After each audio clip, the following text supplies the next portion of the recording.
Hello friends, कैसे हैं आप सब। उम्मीद करता हूँ आप सब अच्छे होंगे और आपकी स्टडी बिल्कुल अच्छी चल रही होगी। तो आज की इस वीडियो में डिस्कस करेंगे सेल यानी कि सेल के राउरकेला स्टील प्लांट यानी कि RSP 2022 पोस्ट अटेंडेंट कम टेक्नीशियन ट्रेनिंग ACTT 2022। तो इसका फीटर और मशीनिस्ट के क्वेश्चंस को डिस्कस करेंगे। तो ये मैराथन क्लास 4th रहने वाला है और इसके पहले मैंने 3 मैराथन क्लास दे रखा है। अगर आप लोगों ने नहीं देखा है तो जाकर देख सकते हैं, प्लेलिस्ट में इसका वीडियो आपको मिल जाएगा। और फ्रेंड्स, इस वाले मैराथन में 100 क्वेश्चंस रहने वाले यानी कि 100+ क्वेश्चंस रहने वाले हैं। यानी कि एक तो प्रश्न रहेगा और दूसरा उस पर उसका जो एक्सप्लेनेशन रहेगा, यानी कि जो इम्पोर्टेंट जो पॉइंट्स रहेंगे उन सभी को डिस्कस किया गया है। यानी कि 100+ क्वेश्चंस रहने वाले हैं। और फ्रेंड्स, अगर आपको फ्री PDF चाहिए तो आप हमारे टेलीग्राम को ज्वाइन कर सकते हैं। टेलीग्राम का लिंक इसी वीडियो के नीचे डिस्क्रिप्शन में मिल जाएगा, वहाँ से जाकर ज्वाइन कर सकते हैं। और मैंने खजाना वीडियो के नाम से वीडियो बना रखा है, जहाँ से 5 से 6 नंबर तो पक्के आपके हर एक एग्ज़ाम में आएंगे ही आएंगे। और ये सभी ट्रेडों के लिए हैं, तो इसीलिए एग्ज़ाम से पहले इस वाले वीडियो को देखना बिल्कुल भी ना भूलें। ओके फ्रेंड्स, तो फ्रेंड्स टॉपर नहीं बनना है, एग्ज़ाम पास करना है। तो अब आइए फ्रेंड्स, अब स्टार्ट करते हैं। तो आइए फ्रेंड्स, अब हम प्रैक्टिस सेट फर्स्ट को डिस्कस करेंगे, जिसमें कि फिटर और मशीनिस्ट के क्वेश्चंस रहने वाले हैं। तो आइए अब स्टार्ट करते हैं। तो हमारा पहला क्वेश्चन है, टेल स्टॉक स्पिंडल के अंदर टेपर होता है। तो इसका राइट आंसर हो जाएगा ऑप्शन ए यानी मोर्स टेपर होता है। अब देख लेते हैं कि ये कौन से एग्जाम है और कब पूछा गया प्रश्न है।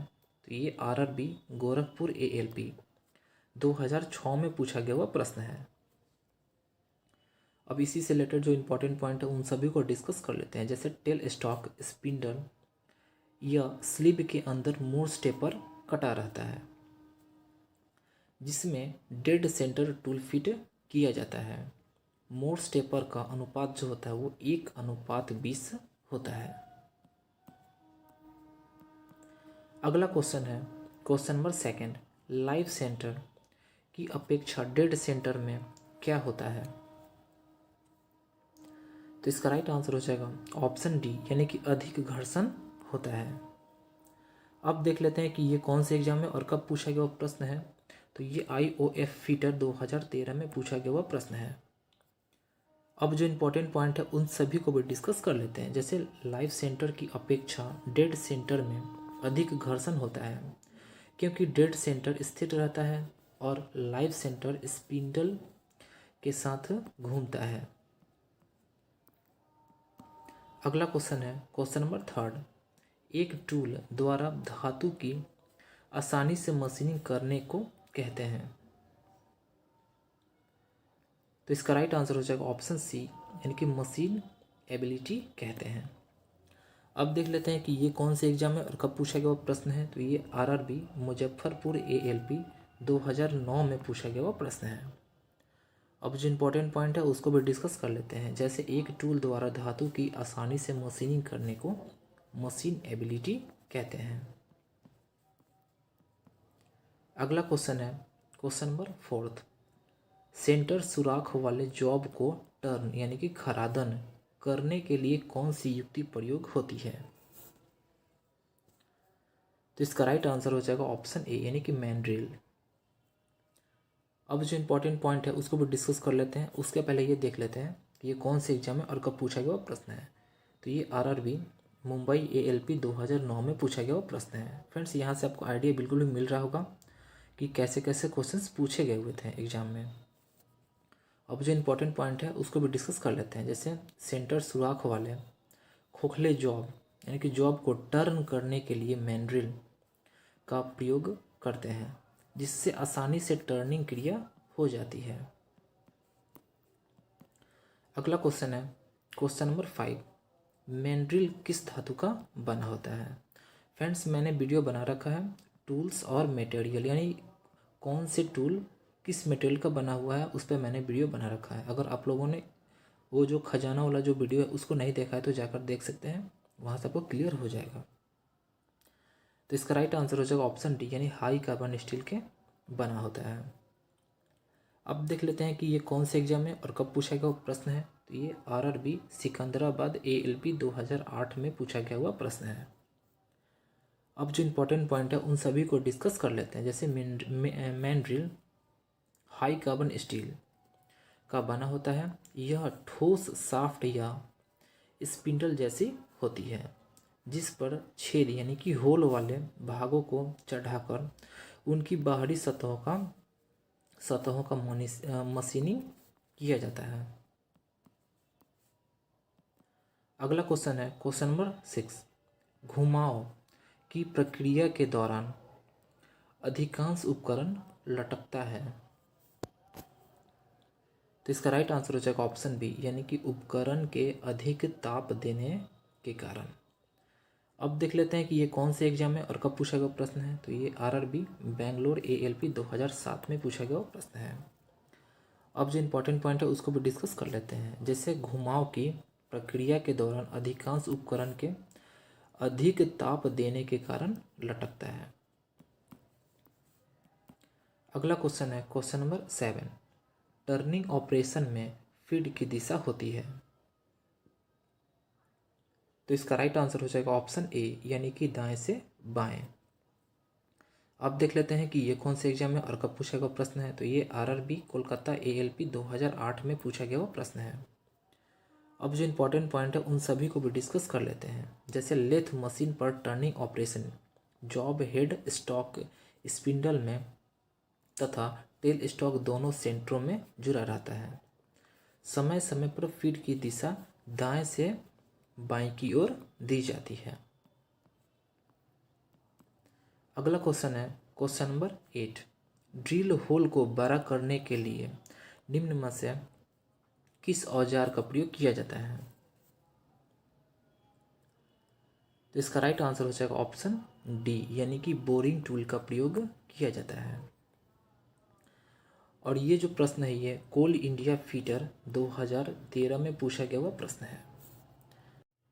अब जो इम्पोर्टेंट पॉइंट है उन सभी को डिस्कस कर लेते हैं। जैसे ड्रिल टूल द्वारा किए गए होल का व्यास बढ़ाने के लिए बोरिंग टूल का प्रयोग करते हैं तथा ड्रिल किए गए होल की फिनिशिंग के लिए रीमर टूल का प्रयोग करते हैं। यानी कि व्यास बढ़ाने यानी होल का व्यास बढ़ाने के लिए बोरिंग टूल का और फिनिशिंग करने के लिए रीमर टूल का प्रयोग करते हैं। अगला क्वेश्चन है क्वेश्चन नंबर 9। फिक्स्ड स्टडी के फिंगर फिट होते हैं। तो इसका राइट आंसर हो जाएगा ऑप्शन बी, यानी कि 120 डिग्री कोण पर फिट होते हैं। अब देख लेते हैं कि ये कौन से एग्जाम है और कब पूछा गया प्रश्न है। तो ये कोल इंडिया फीटर 2013 में पूछा गया प्रश्न है। अब जो इम्पोर्टेंट पॉइंट है उन सभी को भी डिस्कस कर लेते हैं। जैसे फिक्स्ड स्टडी के फिंगर 120 डिग्री सेंटीग्रेड के अंतराल पर फिट रहते हैं। जैसे कि 360 डिग्री बटे 3 बराबर 120 डिग्री सेंटीग्रेड, जहाँ 3 उंगलियां एक दूसरे से 120 कोण पर फिट रहती हैं। अगला क्वेश्चन है क्वेश्चन नंबर 10। एक टर्निंग टूल का कौन सा कोण चुनी हुई फीड पर निर्भर करता है। तो इसका राइट आंसर हो जाएगा ऑप्शन डी, यानी कि साइड क्लियरेंस। अब देख लेते हैं कि ये कौन से एग्जाम में और कब पूछा गया प्रश्न है। तो ये आरआरबी मुंबई एएलपी 2012 में पूछा गया हुआ प्रश्न है। अब जो इम्पोर्टेंट पॉइंट है उन सभी को भी डिस्कस कर लेते हैं। जैसे एक टर्निंग टूल का साइड क्लियरेंस कोण चुनी गई फीड रेट पर निर्भर करती है। अगला क्वेश्चन है क्वेश्चन नंबर 11। प्लेन टर्निंग में चिप्स फॉर्मेशन को रोकने के लिए निम्न में से टूल का कोण होना चाहिए। तो इसका राइट आंसर हो जाएगा ऑप्शन डी, यानी कि टॉप रेक कोण होना चाहिए। और ये जो प्रश्न है ये आरआरबी अहमदाबाद ALP 2014 में पूछा गया हुआ प्रश्न है। अब जो इम्पोर्टेंट पॉइंट है उन सभी को भी डिस्कस कर लेते हैं। जैसे किसी जॉब पर कटिंग टूल को प्रयोग करके प्लेन टर्निंग करते समय चिप्स फॉर्मेशन को रोकने के लिए टॉप रेक कौन होना चाहिए। अगला क्वेश्चन है क्वेश्चन नंबर 12। निम्न में से कौन सा पार्ट टेपर की लंबाई को नियंत्रित करता है जबकि कंपाउंड स्लाइड विधि से टेपर काटी जा सकती है। तो इसका राइट आंसर हो जाएगा ऑप्शन बी यानी कि टॉप स्लाइड। अब देख लेते हैं कि ये कौन से एग्जाम में और कब पूछा गया वो प्रश्न है। तो ये IOF फिटर 2014 में पूछा गया वो प्रश्न है। अब जो इम्पोर्टेंट पॉइंट है उन सभी को डिस्कस कर लेते हैं। जैसे कंपाउंड स्लाइड विधि से जॉब को टेपर काटा जाता है जिससे टॉप स्लाइड टेपर की लंबाई को नियंत्रित करता है। अगला क्वेश्चन है क्वेश्चन नंबर 13। लेथ बेड की स्लाइडिंग सतह होती है। तो इसका राइट आंसर हो जाएगा ऑप्शन ए यानी कि फ्लेम हार्डनेस होती है। अब देख लेते हैं कि कौन कौन से एग्जाम में और कब कब पूछा गया प्रश्न है। तो ये RRB गोरखपुर ALP 2002 में और RRB मुजफ्फरपुर ALP 2009 में पूछा गया प्रश्न है। अब जो इम्पोर्टेंट पॉइंट है उन सभी को डिस्कस कर लेते हैं। जैसे लेथ बेड की स्लाइडिंग सतह फ्लेम हार्डनेस की बनी होती है क्योंकि बेड कास्ट आयरन का बना होता है, इसी कारण उसका केस हार्ड टेम्पर्ड नहीं किया जाता है। अगला क्वेश्चन है क्वेश्चन नंबर 14। लेथ अक्ष और बेड के बीच लंबवत दूरी को किस रूप में जाना जाता है। तो इसका राइट आंसर हो जाएगा ऑप्शन डी यानी केंद्रों की ऊंचाई के द्वारा रूप में जाना जाता है। अब देख लेते हैं कि ये कौन से एग्जाम में और कब पूछा गया प्रश्न है। तो ये UPRB UNL फीटर 2021 में पूछा गया प्रश्न है। अब जो इम्पोर्टेंट पॉइंट है उन सभी को भी डिस्कस कर लेते हैं। जैसे लेथ अक्ष और बेड के बीच की लंबवत दूरी को केंद्र की ऊंचाई के रूप में जाना जाता है। अगला है लेथ का बेड सामान्यतः कास्ट आयरन का बनाया जाता है।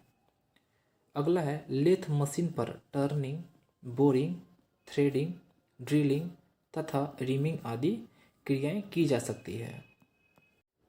अगला क्वेश्चन है क्वेश्चन नंबर 15। निम्नलिखित में से किसके माध्यम में अग्रग पेंच यानी कि लीड स्क्रू द्वारा कैरिज तक विद्युत का संचरण किया जाता है। तो इसका राइट आंसर हो जाएगा ऑप्शन बी यानी कि हाफ नट के द्वारा। अब देख लेते हैं कि ये कौन से एग्जाम में और कब पूछा गया प्रश्न है। तो ये DMRC मेंटेनर फीटर 2018 में पूछा गया प्रश्न है। अब जो इम्पोर्टेंट पॉइंट है उन सभी को भी डिस्कस कर लेते हैं। जैसे हाफ नट के माध्यम से लीड स्क्रू द्वारा कैरिज तक विद्युत का संचरण किया जाता है। हाफ नट के अर्ध भागों में भीतर चूड़ियाँ कटी होती है। अगला क्वेश्चन है क्वेश्चन नंबर 16। बॉक्साइट अयस्क है। तो इसका राइट आंसर हो जाएगा ऑप्शन बी यानी कि एल्युमिनियम का अयस्क है। और ये जो प्रश्न है ये सेल दुर्गापुर स्टील प्लांट 2014 में पूछा गया प्रश्न है। अब जो इम्पोर्टेंट पॉइंट है उन सभी को भी डिस्कस कर लेते हैं। जैसे बॉक्साइट एल्युमिनियम का अयस्क होता है। एल्युमिनियम श्वेत रंग का होता है। इसका प्रयोग तार बनाने में किया जाता है। अगला क्वेश्चन है क्वेश्चन नंबर 17। यदि धातुएं तन्य हो और कर्तन गति ऊंचे हो तो इसका राइट आंसर हो जाएगा ऑप्शन ए यानी कि अविरत चिप बनते हैं। अब देख लेते हैं कि ये कौन से एग्जाम में और कब पूछा गया प्रश्न है। तो ये DMRC मेंटेनर फीटर 2014 में पूछा गया प्रश्न है। अब जो इम्पोर्टेंट पॉइंट है उन सभी को भी डिस्कस कर लेते हैं। जैसे यदि धातुएं तन्य हो और कर्तन गति ऊंचे होने पर अविरत चिप निकलते हैं। ये चिप टूल के कटिंग एज को विभिन्न कोनों में तैयार करके निकाले जा सकते हैं। अगला क्वेश्चन है क्वेश्चन नंबर 18। किसी सामग्री का श्रांति का प्रतिरोध निम्न द्वारा मापी जाती है। तो इसका राइट आंसर हो जाएगा ऑप्शन डी, यानी कि सहनशीलता सीमा। अब देख लेते हैं कि ये कौन से एग्जाम है और कब पूछा गया वो प्रश्न है। तो ये DMRC मेंटेनर फीडर 2014 में पूछा गया हुआ प्रश्न है। अब जो इम्पोर्टेंट पॉइंट है उसको भी डिस्कस कर लेते हैं। जैसे किसी सामग्री की श्रांति का प्रतिरोध द्वारा सहनशीलता सीमा द्वारा मापा जाता है। अगला क्वेश्चन है क्वेश्चन नंबर 19, कठोरियता को इन कारकों में से कौन सा प्रभावित नहीं करता। तो इसका राइट आंसर हो जाएगा ऑप्शन सी, यानी कि हवा। और ये जो प्रश्न है ये नोएडा मेट्रो मेंटेनर फीडर 2017 में पूछा गया हुआ प्रश्न है। अब जो इम्पोर्टेंट पॉइंट है उन सभी को डिस्कस कर लेते हैं। जैसे कठोरियता को इन कारकों में से हवा प्रभावित नहीं करता है। समन माध्यम, क्रांतिक शीतलन, दर इत्यादि कठोरता को प्रभावित करता है। अगला क्वेश्चन है क्वेश्चन नंबर 20, दो प्लेटों के किनारों को एक दूसरे पर चढ़ाकर बने जोड़ को क्या कहते हैं। तो इसका राइट आंसर हो जाएगा ऑप्शन बी, यानी कि लैप जोड़, यानी कि लैप जॉइंट कहते हैं। और इस पे वीडियो मैंने बना रखा है, जॉइंट्स पे मैंने वीडियो बना रखा है। अगर आप लोगों ने नहीं देखा है तो जाकर देख सकते हैं, खजाना वीडियो के नाम से आपको मिल जाएगा। अब जो इम्पोर्टेंट पॉइंट है उसको डिस्कस कर लेते हैं। उसके पहले ये देख लेते हैं कि ये कौन से एग्जाम में और कब पूछा गया प्रश्न है। ये बोकारो स्टील प्लांट 2016 में पूछा गया प्रश्न है। अब इम्पॉर्टेंट जो पॉइंट है उसको भी डिस्कस कर लेते हैं। जैसे दो प्लेटों को एक दूसरे के ऊपर चढ़ाकर जोड़ने को लैप जॉइंट या फिर लैप जोड़ कहते हैं। अब हम प्रैक्टिस सेट सेकंड को डिस्कस करेंगे, जिसमें कि फिटर और मशीनिस्ट के क्वेश्चंस रहने वाले हैं। तो आइए अब स्टार्ट करते हैं। तो क्वेश्चन नंबर फर्स्ट है, इलेक्ट्रोड का प्रयोग कौन सी वेल्डिंग विधि में किया जाता है। तो इसका राइट आंसर हो जाएगा ऑप्शन ए, यानी कि आर्क वेल्डिंग में किया जाता है। अब देख लेते हैं कि ये कौन से एग्जाम में और कब पूछा गया वो प्रश्न है। तो ये भेल हैदराबाद फीटर 2014 में पूछा गया हुआ प्रश्न है। अब जो इम्पोर्टेंट पॉइंट है उन सभी को भी डिस्कस कर लेते हैं। जैसे इलेक्ट्रोड का प्रयोग आर्क वेल्डिंग विधि में की जाती है। अब आर्क वेल्डिंग के बारे में देख लेते हैं। जैसे बिजली के इलेक्ट्रोडों के मध्य वायु में उत्पन्न किया गया इलेक्ट्रॉनों का विसर्जन वेल्डिंग आर्क या फिर आर्क वेल्डिंग कहलाता है। अगला क्वेश्चन है क्वेश्चन नंबर सेकंड, 2500 mm यानी कि मिलीमीटर निम्न के बराबर है। तो इसका राइट आंसर हो जाएगा ऑप्शन डी, यानी कि उपरोक्त सभी। जैसे कि 250 सेंटीमीटर के भी बराबर है 2500 mm, और 25 डेसीमीटर के भी बराबर है, 2.5 मीटर के भी बराबर है। अब देख लेते हैं कि ये कौन कौन से एग्जाम है और कब कब पूछा गया प्रश्न है। तो ये DMRC मेंटेनर फीडर 2014 में पूछा गया हुआ प्रश्न है। अब जो इम्पोर्टेंट जो पॉइंट है इसी से रिलेटेड उन सभी को भी डिस्कस कर लेते हैं। जैसे कि 1 सेंटीमीटर बराबर क्या होता है, तो 10 mm के बराबर होता है। और 1 डेसीमीटर जो होता है वो 100 mm यानी कि मिलीमीटर के बराबर होता है। अगला है 1 मीटर जो होता है वो 1000 mm यानी कि मिलीमीटर के बराबर होता है। इसी तरह जो 2500 mm है वो किसके बराबर है, तो 250 सेंटीमीटर के बराबर है। वैसे ही 2.5 मीटर के भी बराबर है। वैसे ही 25 डेसीमीटर के भी बराबर है। तो आई होप यहाँ तक आपको समझ में आ गया होगा। अगला क्वेश्चन भी डिस्कस कर लेते हैं। अगला क्वेश्चन है क्वेश्चन नंबर थर्ड, 1 मीटर में डेसीमीटर होते हैं, यानी कितने डेसीमीटर होते हैं। तो इसका राइट आंसर हो जाएगा ऑप्शन बी, यानी कि 10, यानी कि 1 मीटर में 10 डेसीमीटर होते हैं। अब देख लेते हैं कि ये कौन कौन से एग्जाम में और कब कब पूछा गया प्रश्न है। तो ये आरआरबी मुंबई एएलपी 2001 में पूछा गया हुआ प्रश्न है। और डीआरडीओ टर्नर 2016 में भी पूछा गया हुआ प्रश्न है। अब जो इम्पोर्टेंट पॉइंट है उन सभी को भी डिस्कस कर लेते हैं। जैसे 1 मीटर जो होता है वो 10 डेसीमीटर के बराबर होता है, और 1 डेसीमीटर जो होता है वो 10 सेंटीमीटर के बराबर होता है। अगला है 1 सेंटीमीटर जो होता है वो 10 मिलीमीटर यानी कि के बराबर होता है। तो आई होप यहाँ तक भी आपको समझ में आ गया होगा। अब अगला क्वेश्चन भी डिस्कस कर लेते हैं। अगला क्वेश्चन है क्वेश्चन नंबर 4। 1 इंच में सेंटीमीटर होता है। तो इसका राइट आंसर हो जाएगा ऑप्शन सी, यानी कि 2.54 होता है 1 इंच में सेंटीमीटर। अब देख लेते हैं कि ये कौन से एग्जाम में और कब पूछा गया प्रश्न है। तो ये IOF फीटर 2016 में पूछा गया हुआ प्रश्न है।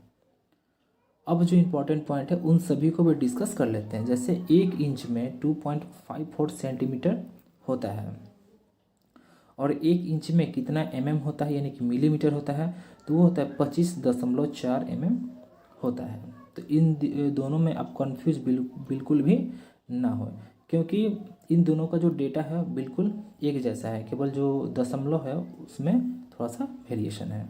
इसलिए इसे आप अच्छे से देख लें, कंफ्यूज बिल्कुल भी ना हो।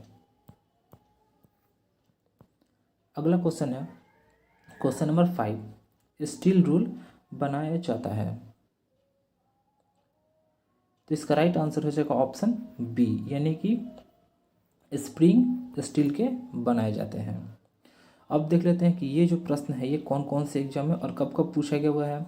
तो ये UPRB UNL फीटर 2021 में, यानी कि बिल्कुल लेटेस्ट ये क्वेश्चन है, 2021 में पूछा गया हुआ प्रश्न है।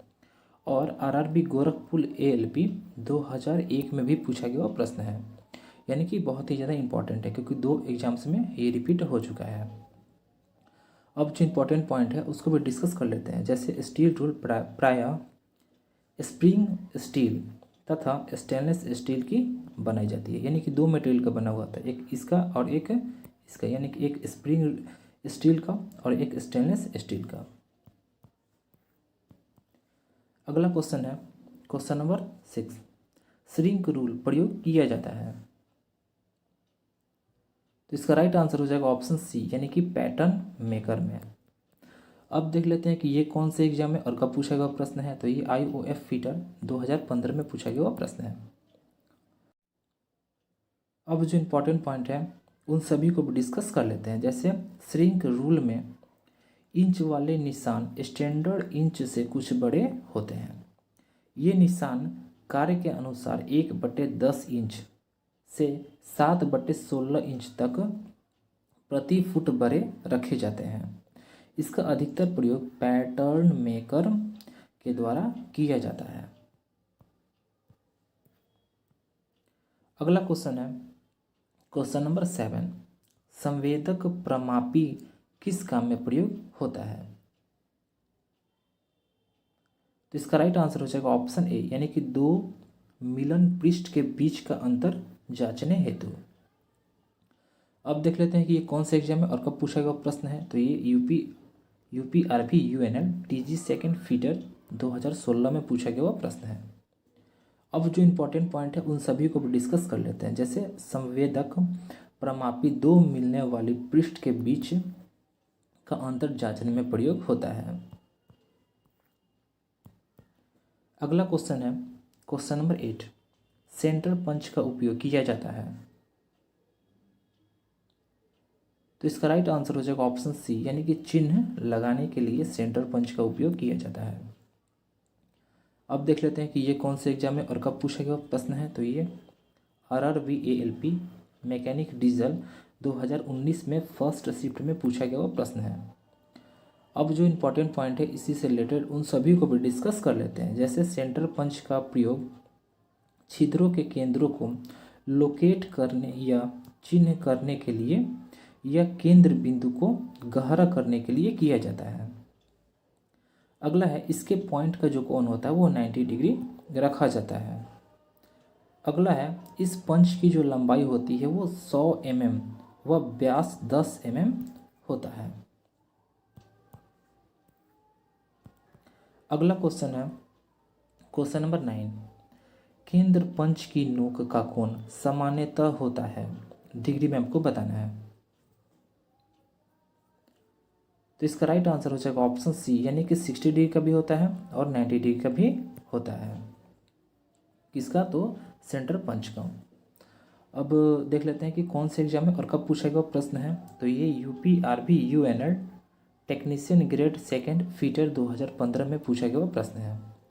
अब जो इम्पोर्टेंट पॉइंट है उन सभी को भी डिस्कस कर लेते हैं। जैसे केंद्र पंच के बारे में, यानी कि सेंटर पंच के बारे में। तो सेंटर पंच की नोक का कोण सामान्यतः 60 डिग्री से 90 डिग्री तक होता है।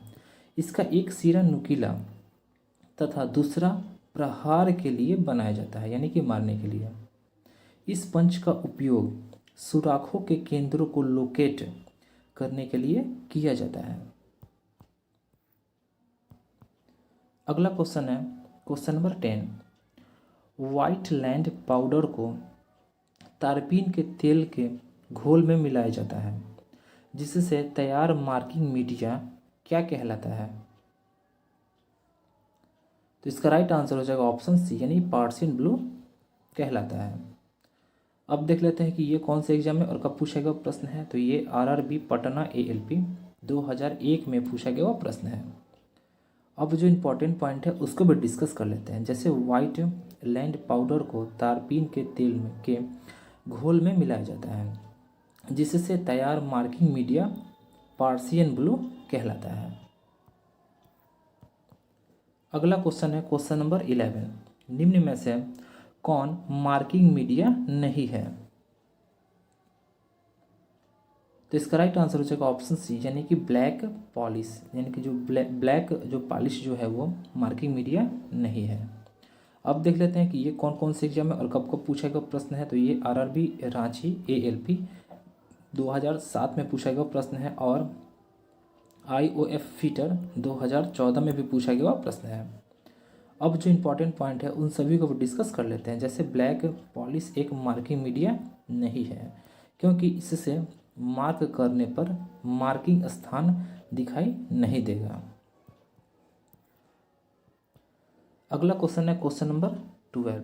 सरफेस प्लेट किस आकृति में नहीं होती है? तो इसका राइट आंसर हो जाएगा ऑप्शन ए, यानी कि त्रिभुजाकार, यानी कि जो सरफेस प्लेट जो होता है वो त्रिभुजाकार आकृति में नहीं होती है। अब देख लेते हैं किसमें किसमें होती है। तो आयताकार होता है, वृत्ताकार होता है, वर्गाकार होता है।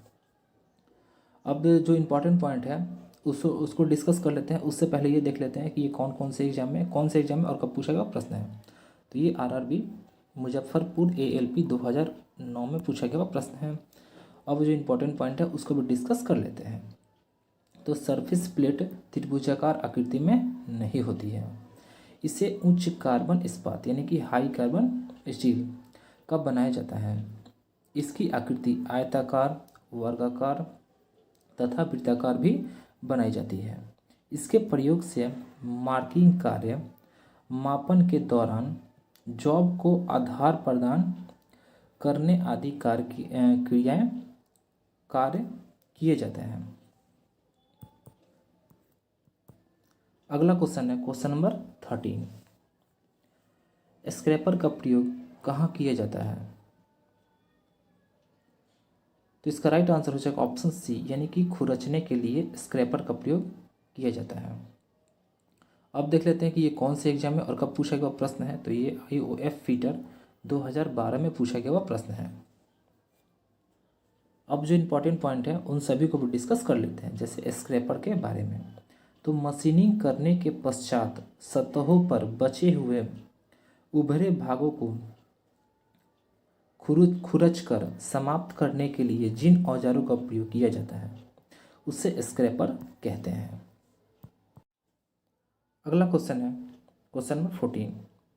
अंतःमापी कैलिपर का प्रयोग किसके नापने के लिए होता है? तो इसका राइट आंसर हो जाएगा ऑप्शन डी, यानी कि छिद्र और कीवे दोनों का व्यास मापने के लिए या नापने के लिए होता है।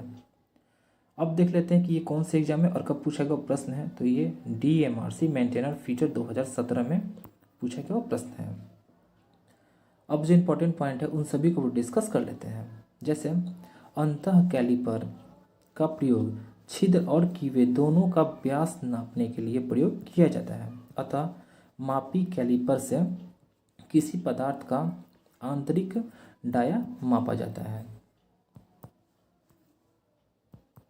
अगला क्वेश्चन है क्वेश्चन नंबर 15।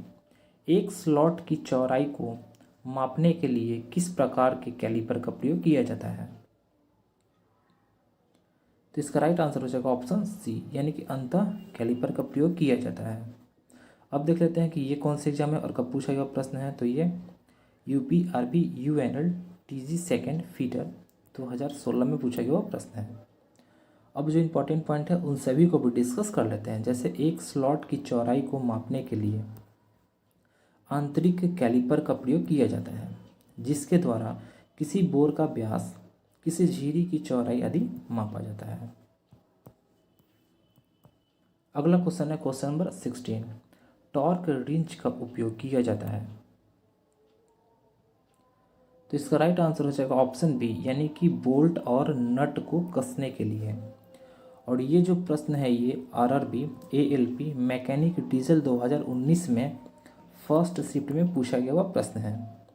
अब जो इम्पोर्टेंट पॉइंट है उन सभी को भी डिस्कस कर लेते हैं। जैसे टॉर्क रिंच का उपयोग बोल्ट और नट को कसने के लिए किया जाता है।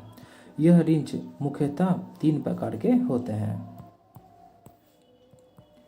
अगला क्वेश्चन है क्वेश्चन नंबर 17। धारदार चपटी छेनी का उपयोग किया जाता है। तो इसका राइट आंसर हो जाएगा ऑप्शन बी, यानी कि अवांछित धातुओं को हटाने के लिए इसका उपयोग किया जाता है। अब देख लेते हैं कि ये कौन से एग्जाम में और कब पूछा गया प्रश्न है। तो ये RRB ALP मैकेनिक डीजल 2019 में फर्स्ट शिफ्ट में पूछा गया हुआ प्रश्न है। अब जो इम्पोर्टेंट पॉइंट है उन सभी को भी डिस्कस कर लेते हैं। जैसे धारदार चपटी छेनी की चौड़ाई इसकी मोटाई से अधिक होती है। कटिंग एज को हल्की गोलाई दी जाती है, जिससे कटिंग में सुविधा होती है। अगला इसका पॉइंट है, इस छेनी का फोर्जिंग कोण जो होता है वो 25 डिग्री से 30 डिग्री होता है। अगला है, यह सबसे अधिक प्रयोग होने वाली छेनी है। अगला है, इसका प्रयोग अवांछित धातु को हटाने या चिपिंग के लिए किया जाता है। अगला क्वेश्चन है क्वेश्चन नंबर 18। छेनी यानी कि चीजल निम्न में से किस धातु की बनाई जाती है। तो इसका राइट आंसर हो जाएगा ऑप्शन डी, यानी कि हाई कार्बन स्टील की बनाई जाती है। अब देख लेते हैं कि ये कौन से एग्जाम में और कब पूछा गया प्रश्न है। तो ये RRB मुंबई ALP 2012 में पूछा गया प्रश्न है। अब जो इम्पोर्टेंट पॉइंट है उन सभी को भी डिस्कस कर लेते हैं। जैसे छेनी प्राय हाई कार्बन स्टील से बनाई जाती है। इसके कटिंग एज को लगभग 30 mm से 35 mm भाग को हार्ड एवं टेम्पर कर दिया जाता है। इस चीजल का आकार गोल, षष्ठभुज, अष्टभुजाकार इत्यादि में होता है। अगला क्वेश्चन है क्वेश्चन नंबर 19। राउंड नोच छेनी का कटिंग कोण कितना होता है। तो इसका राइट आंसर हो जाएगा ऑप्शन बी, यानी कि 35 डिग्री से 45 डिग्री होता है। और ये जो प्रश्न है ये सेल दुर्गापुर स्टील प्लांट 2014 में पूछा गया प्रश्न है। अब जो इम्पोर्टेंट पॉइंट है उन सभी को भी डिस्कस कर लेते हैं। जैसे राउंड नोज छेनी का कटिंग कोण जो है वो 35 डिग्री से 45 डिग्री होता है, तथा इसका जो फोर्जिंग जो कोण होता है वो 30 डिग्री होता है। अगला क्वेश्चन है क्वेश्चन नंबर 20। एंगल प्लेट बनाई जाती है। तो इसका राइट आंसर हो जाएगा ऑप्शन डी, यानी कास्ट आयरन या कास्ट स्टील की बनाई जाती है। कौन? तो एंगल प्लेट। अब देख लेते हैं कि ये कौन से एग्जाम में और कब पूछा गया प्रश्न है। तो ये ऑल इंडिया फीडर 2013 में पूछा गया हुआ प्रश्न है। अब जो इम्पोर्टेंट पॉइंट है उन सभी को भी डिस्कस कर लेते हैं। जैसे एंगल प्लेट प्रायः कास्ट आयरन धातु से बनाई जाती है। इनकी प्रत्येक सतहों को समकोण में मशीनिंग करके ग्राइंडिंग कर दिया जाता है। इनका प्रयोग मार्किंग करने और जॉब को सहारा देने के लिए किया जाता है। अब हम प्रैक्टिस सेट थर्ड को डिस्कस करेंगे, जो कि फिटर और मशीनिस्ट के क्वेश्चंस रहेंगे। और फ्रेंड्स, मैं यहाँ पर ये भी बता देना चाहता हूँ कि अगर आप लोगों ने खजाने वाले वीडियो को नहीं देखा है तो जाकर देख सकते हैं। यहाँ से 5 से 6 नंबर आपके हर एक एग्जाम में आएगा ही आएगा, इसलिए इस वाले वीडियो को बिल्कुल भी मिस ना करें। ये सभी ट्रेडों के लिए हैं। तो आइए फ्रेंड्स, अब स्टार्ट करते हैं। तो क्वेश्चन नंबर फर्स्ट है, सामान्य कटिंग टूल किस मटेरियल का बना होता है? तो इसका राइट आंसर हो जाएगा ऑप्शन सी, यानी कि HC स्टील, यानी कि हाई कार्बन स्टील का बना होता है। अब देख लेते हैं कि ये कौन से एग्जाम है और कब पूछा गया प्रश्न है। तो ये UPSSSC ट्रेसर टेक्निकल 2015 में पूछा गया प्रश्न है। अब इसी से रिलेटेड जो इंपॉर्टेंट पॉइंट्स हैं उन सभी को भी डिस्कस कर लेते हैं। तो सामान्य cutting tool high carbon steel यानी कि HCS के मटेरियल से बनाए जाते हैं। हाई कार्बन स्टील में कार्बन की जो मात्रा होती है वो 0.7% से 1.5% तक होती है। अगला क्वेश्चन है क्वेश्चन नंबर सेकंड, कौन से औजारों की सहायता से एक वर्नियर हाइट गेज द्वारा एक गोल छड़ पर समांतर रेखाएं खींची जाती है? तो इसका राइट आंसर हो जाएगा ऑप्शन सी, यानी कि A एवं B दोनों। कौन कौन सा? तो सरफेस प्लेट और भी ब्लॉक। अब देख लेते हैं कि ये कौन से एग्जाम में और कब पूछा गया प्रश्न है। तो ये सेल दुर्गापुर स्टील प्लांट 2014 में पूछा गया प्रश्न है। अब जो इम्पोर्टेंट पॉइंट है उन सभी को भी डिस्कस कर लेते हैं। जैसे सरफेस प्लेट तथा भी ब्लॉक की सहायता से एक वर्नियर हाइट गेज द्वारा एक गोल छड़ पर समांतर रेखाएं खींची जाती है। सरफेस प्लेट तथा भी ब्लॉक प्रायः किस चीज़ का बना होता है? तो कास्ट आयरन का बना होता है। और मैंने ये जो किस मटेरियल का जो बना होता है, यानी कि टूल्स और वो किस मटेरियल का बना हुआ है, उस पर मैंने वीडियो बना रखा है खजाना वीडियो के नाम से। अगर आप लोगों ने इस वाले वीडियो को नहीं देखा है तो जाकर देख सकते हैं, वहाँ से आपको बिल्कुल भी क्लियर हो जाएगा। अगला क्वेश्चन है क्वेश्चन नंबर थर्ड, साधारण कैलिपर द्वारा मापा जाता है। तो इसका राइट आंसर हो जाएगा ऑप्शन ए, यानी कि अप्रत्यक्ष मापा जाता है। किसके द्वारा? तो साधारण कैलिपर के द्वारा। अब देख लेते हैं कि ये कौन से एग्जाम में और कब पूछा गया प्रश्न है। तो ये RRB रांची ALP 2003 में पूछा गया प्रश्न है। अब जो इंपॉर्टेंट पॉइंट है उन सभी को भी डिस्कस कर लेते हैं। तो फ्रेंड्स, यहाँ पे मैं बता देना चाहता हूँ कि एक क्वेश्चन में आपको बहुत सारे क्वेश्चंस क्लियर हो जाने वाले हैं। यानी कि एक तो जो प्रश्न जो दिया गया है वो क्लियर होगा, दूसरा जो इंपॉर्टेंट पॉइंट्स जो है वो सभी भी आपका क्लियर हो जाएगा। यानी कि एक क्वेश्चन में कम से कम 3 से 4 क्वेश्चन आपको यहाँ पे क्लियर हो जाएगा। तो अगर 20 क्वेश्चन का अगर सेट है तो उनमें आप मिला भी सकते हैं, बहुत सारे क्वेश्चन आपको क्लियर हो जाएंगे। अब आगे जो इम्पोर्टेंट पॉइंट्स है उसको भी डिस्कस कर लेते हैं। जैसे साधारण कैलिपर का प्रयोग स्टील रूल की सहायता से जॉब की लंबाई, चौड़ाई, मोटाई और व्यास आदि की माप लेने के लिए किया जाता है, इसलिए इसे अप्रत्यक्ष मापक औजार कहते हैं।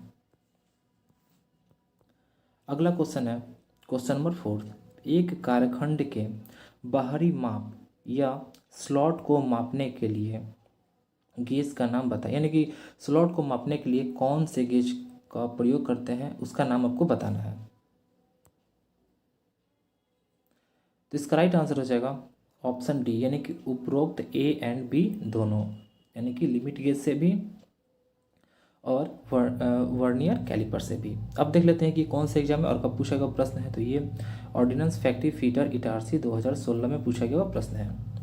अब जो इम्पोर्टेंट पॉइंट है उन सभी को भी डिस्कस कर लेते हैं। जैसे कार्यखंड के बाहरी माप या स्लॉट को मापने के लिए लिमिट गेज तथा वर्नियर कैलिपर दोनों का प्रयोग करते हैं।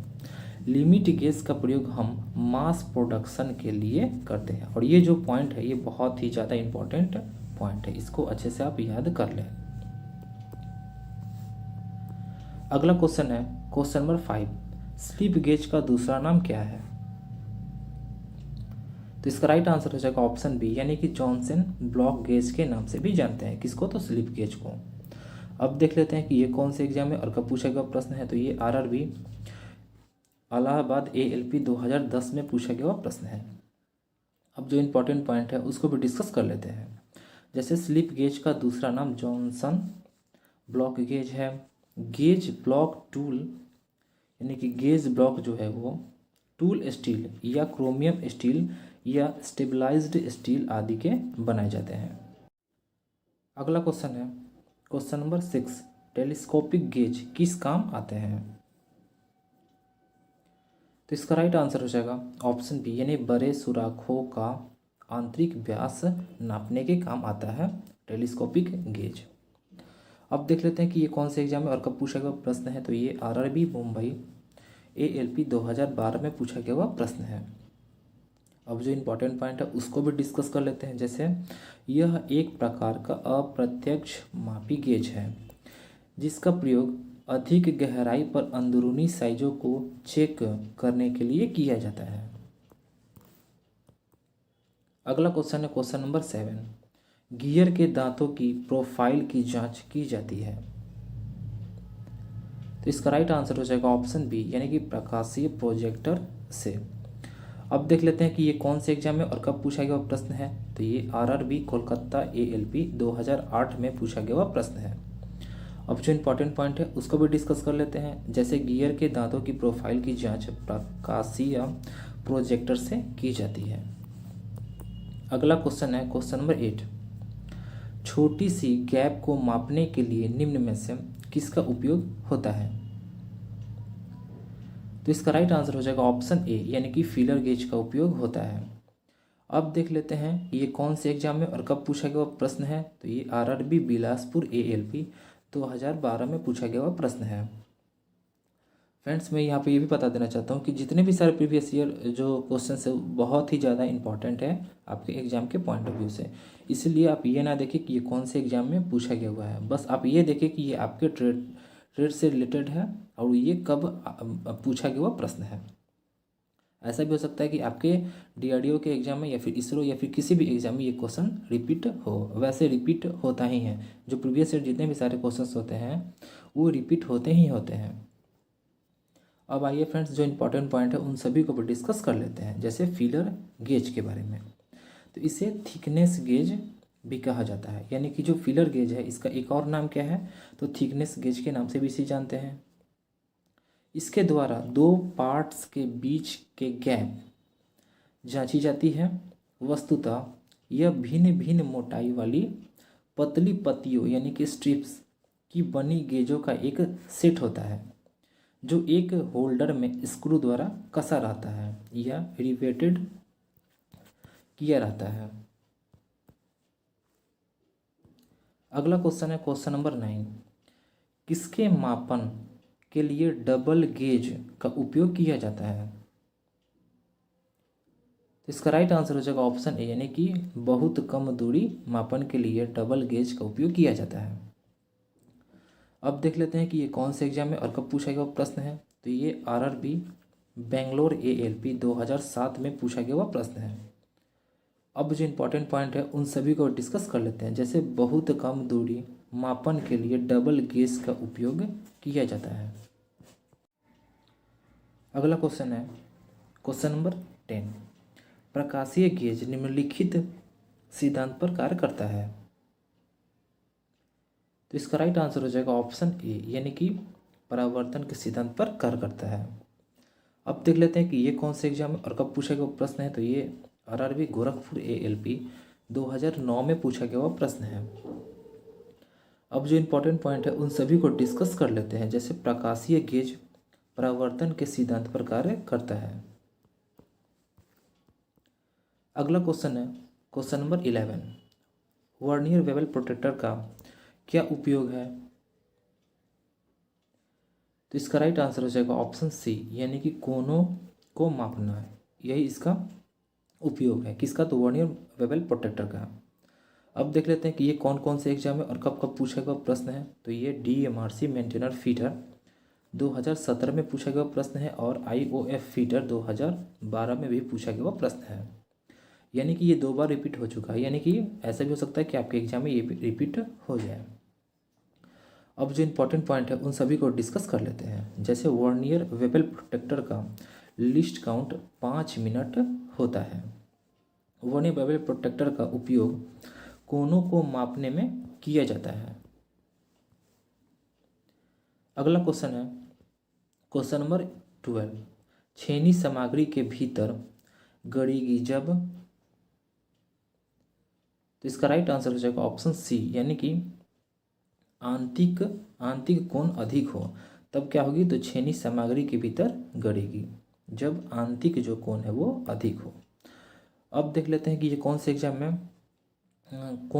और कब पूछा गया प्रश्न है। तो ये DMRC मेंटेनेंस फीटर 2014 में पूछा गया प्रश्न है।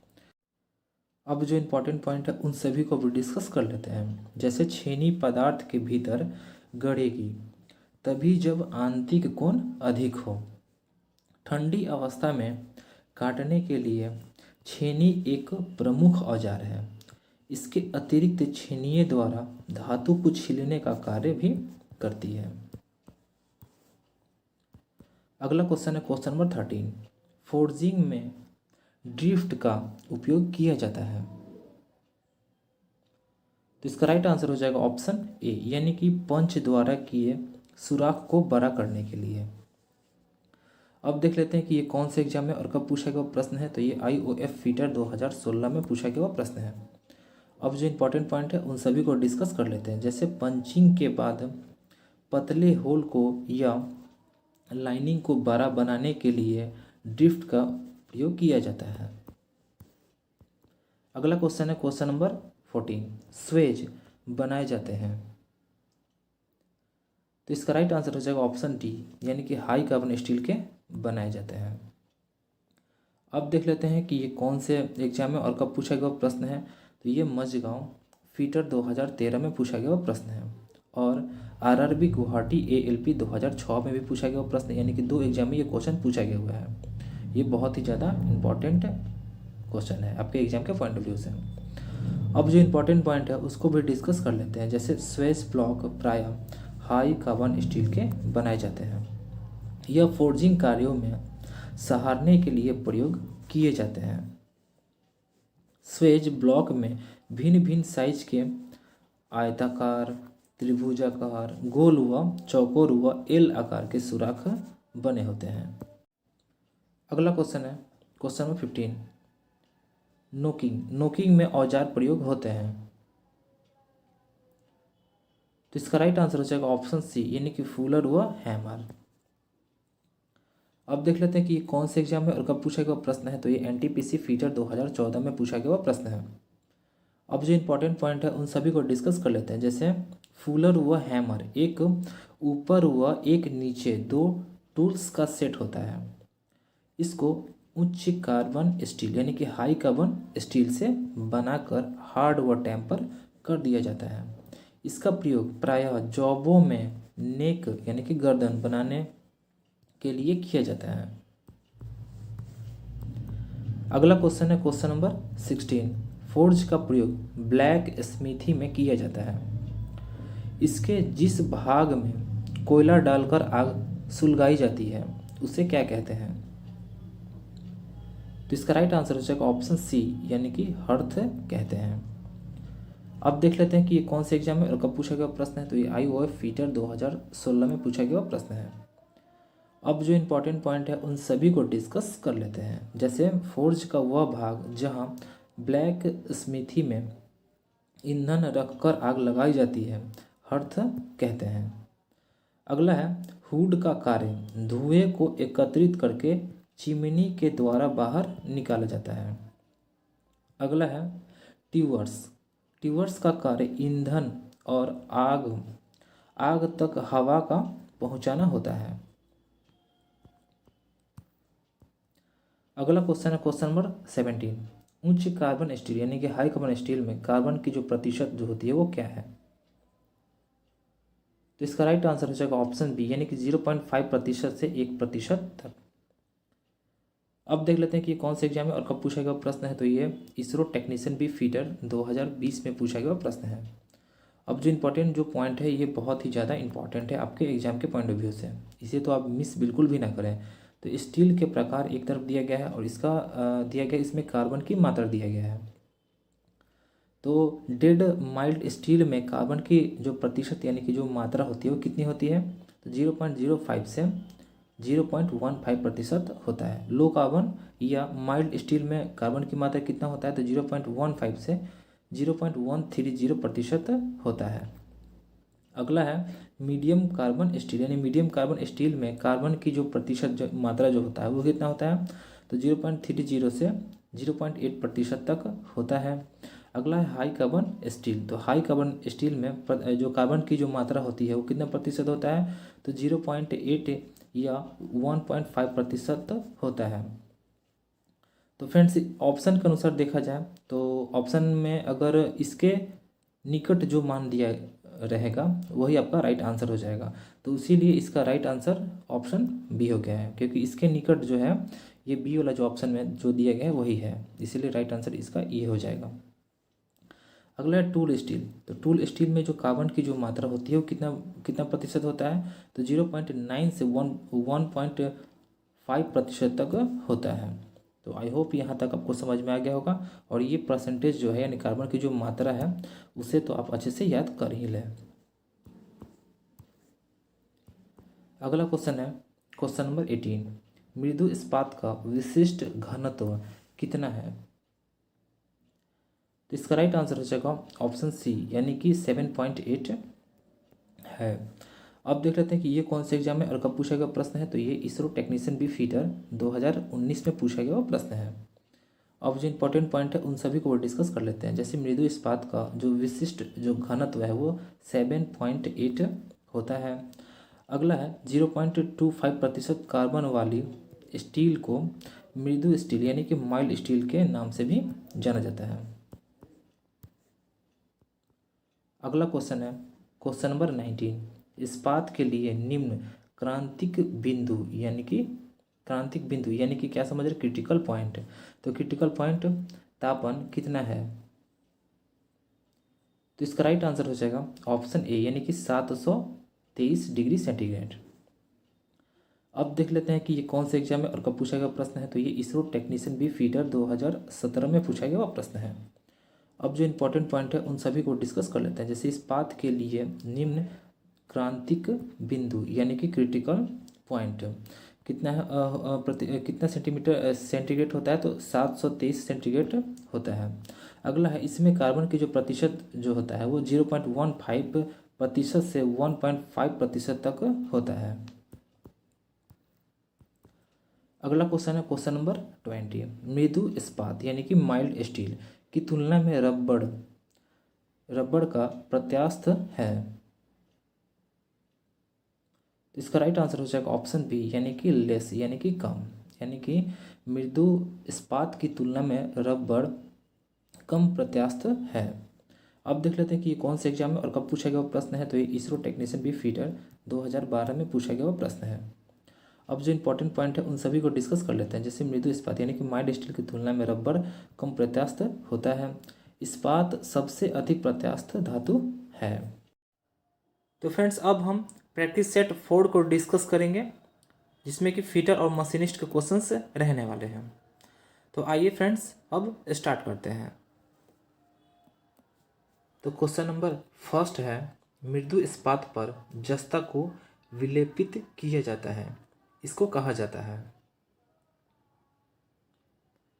तो इसका राइट आंसर हो जाएगा ऑप्शन डी हो जाएगा यानी कि गैल्वेनाइज्ड आयरन से, यानी कि जीआई, यानी कि जो गैल्वेनाइज्ड आयरन है उसको शॉर्ट फॉर्म में जीआई भी कहते हैं, यानी कि जस्तेदार लोहा। अब देख लेते हैं कि ये कौन से एग्जाम में और कब पूछा गया प्रश्न है, तो ये इसरो टेक्नीशियन बी फीटर 2016 में सेकेंड शिफ्ट में पूछा गया प्रश्न है। अब जो इंपॉर्टेंट पॉइंट है उन सभी को भी डिस्कस कर लेते हैं। जैसे मृदु इस्पात पर जस्ता को विलेपित किया जाता है, इसे जस्तादार लोहा यानी कि गैल्वेनाइज्ड आयरन, जिसको कि जीआई कहा जाता है। गैल्वेनीकरण एक धातु क्रमिक प्रक्रिया है जिसमें धातु या लोहे के ऊपर जस्ते की परत चढ़ा दी जाती है, इससे इन धातुओं का क्षरण रुक जाता है। अगला क्वेश्चन है क्वेश्चन नंबर सेकंड, मृदु इस्पात का गलनांक यानी कि जो माइल्ड स्टील जो होता है इसका जो मेल्टिंग जो पॉइंट होता है वो कितना होता है। तो इसका राइट आंसर हो जाएगा ऑप्शन ए यानी कि 1500 डिग्री सेंटीग्रेड होता है। अब देख लेते हैं कि ये कौन सा एग्जाम है और कब पूछा गया प्रश्न है। तो ये इसरो टेक्नीशियन बी फीटर 2016 में पूछा गया प्रश्न है। अब जो इम्पोर्टेंट पॉइंट है उसको भी डिस्कस कर लेते हैं। जैसे मृदु इस्पात का गलनांक 1500 डिग्री सेंटीग्रेड होता है।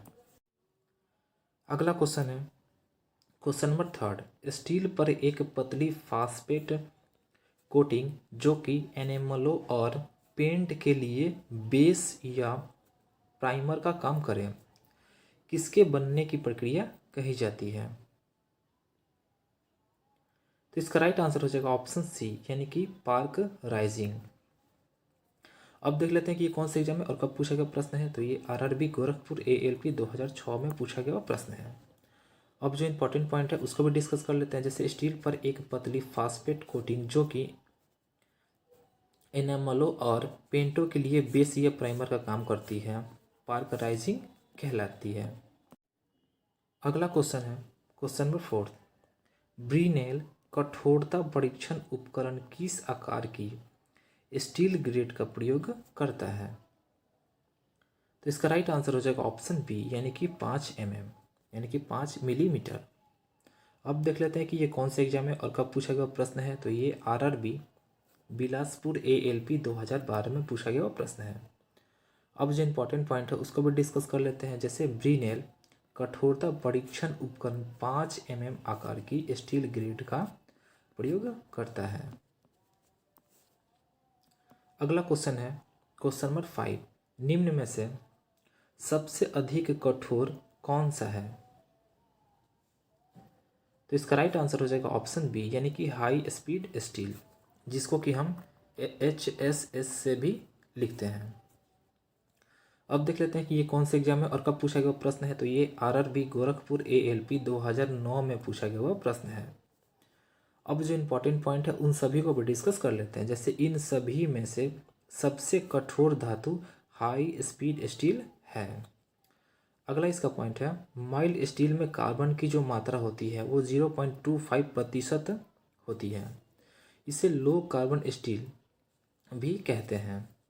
अगला इसका पॉइंट है कास्ट आयरन में कार्बन की जो मात्रा होती है वो 2% से 4.5% तक होती है और ये भंगुर यानी कि ब्रिटल भी होता है। अगला क्वेश्चन है क्वेश्चन नंबर 6। टर्निंग उपकरण एक क्या है। तो इसका राइट आंसर हो जाएगा ऑप्शन ए यानी कि सिंगल पॉइंट कटिंग उपकरण है।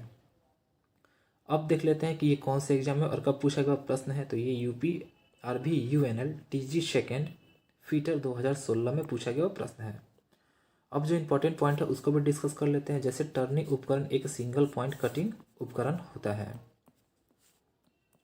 अगला क्वेश्चन है क्वेश्चन नंबर 7। निम्नलिखित सामग्री में से किसके मशीन में कम कर्तन बल की आवश्यकता होती है। तो इसका राइट आंसर हो जाएगा ऑप्शन सी यानी कि एल्युमिनियम में। अब देख लेते हैं कि ये कौन से एग्जाम है और कब पूछा गया प्रश्न है। तो ये इसरो टेक्नीशियन बी टर्नर 2016 में पूछा गया प्रश्न है। अब जो इम्पोर्टेंट पॉइंट है इससे रिलेटेड उसको भी डिस्कस कर लेते हैं। जैसे मशीनिंग के लिए सबसे कम कर्तन बल एल्युमिनियम के लिए आवश्यकता होती है क्योंकि titanium stainless steel cast iron की अपेक्षा मशीनिंग बल एल्युमिनियम में कम लगेगा। अगला क्वेश्चन है क्वेश्चन नंबर 8। फ्लाई कटर किस पर प्रयुक्त होता है। तो इसका राइट आंसर हो जाएगा ऑप्शन सी यानी कि मिलिंग मशीन पर। अब देख लेते हैं कि ये कौन से एग्जाम में और कब पूछा गया प्रश्न है। तो ये DMRC मेंटेनर फीटर 2014 में पूछा गया प्रश्न है। अब जो इम्पोर्टेंट पॉइंट है उसको भी डिस्कस कर लेते हैं। जैसे फ्लाई कटर मिलिंग मशीन में प्रयोग किया जाता है। इस कटर में एक कोबाल्ट औजार बीट यानी कि टूल बीट को आर्बर में लगाकर धातु की कटाई की जाती है। यह सिंगल पॉइंट कटर औजार है। अगला क्वेश्चन है क्वेश्चन नंबर 9। रोप ड्राइव के लिए प्रयुक्त पुल्ली में होता है। तो इसका राइट आंसर हो जाएगा ऑप्शन सी, यानी कि हाफ राउंड ग्रूव होता है। अब देख लेते हैं कि ये कौन से एग्जाम में और कब पूछा गया प्रश्न है। तो ये मझगांव फीटर 2013 में पूछा गया प्रश्न है। अब जो इम्पोर्टेंट पॉइंट है उसको भी डिस्कस कर लेते हैं। जैसे रोप ड्राइव के लिए प्रयुक्त पुली में हाफ राउंड ग्रूव होते हैं। अगला क्वेश्चन है क्वेश्चन नंबर 10, फ्लैट बेल्ट का साइज लिया जाता है। तो इसका राइट आंसर हो जाएगा ऑप्शन डी, यानी कि चौड़ाई व मोटाई से लिया जाता है। अब देख लेते हैं कि ये कौन से एग्जाम में और कब पूछा गया प्रश्न है। तो ये IOF फीटर 2014 में पूछा गया वो प्रश्न है। अब जो इम्पोर्टेंट पॉइंट है, जैसे कि फ्लैट बेल्ट के बारे में डिस्कस कर लेते हैं। तो चपटी आकार सेक्शन वाली बेल्ट को बनाने के लिए कई प्रकार का मटेरियल प्रयोग किया जाता है। इसका साइज चौड़ाई और मोटाई से लिया जाता है। अगला क्वेश्चन है क्वेश्चन नंबर 11, जब केबल पुल्ली के हब में ग्रूव बना होता है तो फिट कुंजी को कहते हैं। तो इसका राइट आंसर हो जाएगा ऑप्शन ए, यानी कि सैडल की कहते हैं। अब देख लेते हैं कि ये कौन सा एग्जाम है और कब पूछा गया प्रश्न है। तो ये IOF फीटर 2014 में पूछा गया प्रश्न है। अब जो इम्पोर्टेंट पॉइंट है उसको भी डिस्कस कर लेते हैं। जैसे सैडल की के बारे में, तो सैडल की को फिट करने के लिए केवल हब में ही चाबी खांचे यानी कि कीवे बनाए जाते हैं। केवल पुल्ली के हब में ग्रूव बना होता है तो वहाँ सैडल की को ही फिट करते हैं। अगला क्वेश्चन है question number 12, turn buckles coupler nut अस्थायी फास्टनर है। इसके सिरों पर लेफ्ट और राइट हैंड थ्रेड्स कटी होती है। इसका यानी कि इनका प्रयोग किया जाता है। इसका राइट आंसर हो जाएगा ऑप्शन बी, यानी कि टाई बार की लंबाई एडजस्ट करने में। अब देख लेते हैं कि ये कौन से एग्जाम में और कब पूछा गया प्रश्न है। तो ये RRB अजमेर ALP 2004 में पूछा गया प्रश्न है। अब जो इम्पोर्टेंट पॉइंट है उसको भी डिस्कस कर लेते हैं। तो टर्न बकल्स कपलर नट अस्थायी फास्टनर है। इसके सिरों पर लेफ्ट टाई बार की लंबाई एडजस्ट करने और राइट हैंड थ्रेड्स कटी होती है। अगला क्वेश्चन है क्वेश्चन नंबर 13, टर्न बकल्स और कपलर नट किस धातु के बनाए जाते हैं। फ्रेंड्स, मैंने टूल्स और वो किस मटेरियल का बना होता है उस पर मैंने वीडियो बना रखा है, खजाना वीडियो के नाम से आपको मिल जाएगा, वहाँ से जाकर आप देख सकते हैं। तो इसका राइट आंसर हो जाएगा ऑप्शन डी, यानी कि माइल्ड स्टील। अब देख लेते हैं कि ये कौन से एग्जाम में और कब पूछा गया प्रश्न है। तो ये IOF फीटर 2013 में पूछा गया प्रश्न है। अब जो इम्पोर्टेंट पॉइंट है उसको भी डिस्कस कर लेते हैं। जैसे टर्न बकल्स और कपलर नट मृदु इस्पात धातु के बनाए जाते हैं। अगला क्वेश्चन है question number 14, hexagonal socket head bolt को क्या कहते हैं। तो इसका राइट आंसर हो जाएगा ऑप्शन ए, यानी कि सॉकेट हेड बोल्ट कहते हैं। और ये जो प्रश्न है ये HAL यानी कि हाल फीटर 2015 में पूछा गया प्रश्न है। अब जो इम्पोर्टेंट पॉइंट है उसको भी डिस्कस कर लेते हैं। जैसे हेक्सागोनल सॉकेट हेड बोल्ट को सॉकेट हेड बोल्ट कहते हैं। अधिकतर हेक्सागोनल बोल्ट का प्रयोग किया जाता है। अगला क्वेश्चन है क्वेश्चन नंबर 15, मशीन टेबल पर वर्कपीस को क्लैंप करने के लिए किस बोल्ट का प्रयोग किया जाता है।